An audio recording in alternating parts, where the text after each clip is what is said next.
আপনারা সকলে অবগত আছেন যে ইনকিলাব মঞ্চের মুখপাত্র আমাদের একান্ত প্রিয় ভাই, আমাদের সহযোদ্ধা, জুলাইয়ের সহযোদ্ধা, ফ্যাসিবাদ বিতরণে আমাদের সম্মুখ সারির যোদ্ধা ইনকিলাব মঞ্চের মুখপাত্র হাদি ভাইকে গুলিবিদ্ধ করা হয়েছে। আমরা তারই প্রতিবাদে মোহাম্মদপুর উপজেলার ছাত্র সমাজ একটি বিক্ষোভ মিছিল করেছি। আমরা স্পষ্টভাবে বলতে চাই, যারাই আমাদের সহযোদ্ধাদের ওপর আমাদের ওপর আক্রমণ করবে, আমরা কেউ বসে থাকবো না। আমরা সকলে রাজপথে নেমে যাব। আমরা আমাদের এক ভাইকেও হারাতে পারবো না। জুলাই মাসে আমরা আমাদের অসংখ্য ভাইকে হারিয়েছি। আমরা পুনরায় আর আমাদের কোনো ভাইকে হারাতে চাই না।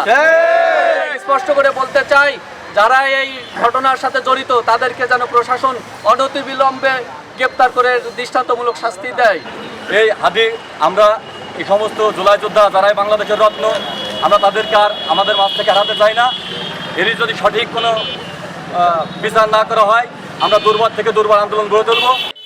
যে আপনারা সুশীলতা দেখানোর জন্য আপনাদেরকে ওইখানে জুলাইয়ের হাজার হাজার শহীদের রক্তের বিনিময়ে তাদের এই কবরে যে আপনাকে সুশীলগিরি করার জন্য এখানে বসানো হয় নাই। আপনি যদি আপনার নির্বাচনী তফসিলের পরের দিন একজন প্রার্থীকে আপনি যদি তার নিরাপত্তা দিতে না পারেন, আগামী নির্বাচন আপনি কিভাবে নিরাপত্তা দিবেন? তার মাথায় গুলি করা হয়েছে প্রকাশ্যে রাস্তা থেকে বাইকে।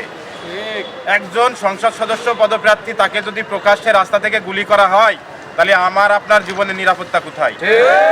এই নিরাপত্তার জন্য আমরা সর্বপ্রথম দায়ী করতে চাই বর্তমান সরকার, বর্তমান অন্তর্বর্তীকালীন সরকারের প্রধান ডক্টর ইউনূস সাহেব। আপনি আপনার জায়গা থেকে এই জিনিসগুলো যদি আপনি কন্ট্রোল না করেন, আমাদের রাস্তায় নেমে আসতে আবার বাধ্য হব আমরা।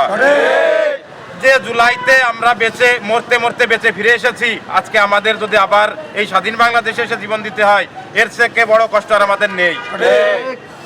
যদি আপনারা বিচার করতে না পারেন, আমরা ঢাকায় না শুধু, আজকে হাদিকে গুলি করা হয়েছে, কালকে আমাকে করা হবে, কালকে আরেকজনকে করা হবে, এইভাবে চলতে পারে না। গতকাল রাত্রে তফসিল ঘোষণার পর দেখছেন সারা বাংলাদেশে ছাত্রলীগের খন্ড খন্ড মিছিল, রাত 12টা একটা শীতের দিনে তারা ওই চোরের মতো মিছিল করতেছে। এই মিছিলগুলো প্রতিহত করার দায়িত্ব আইন শৃঙ্খলা বাহিনী আপনাদের। নিষিদ্ধ সংগঠন হয়ে তারা যদি মিছিল করতে পারে, এই দায় আপনাদের নিতে হবে।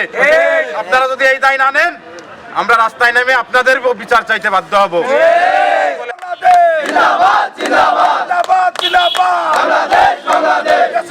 ঠিকানা এই বাংলায় হবে না।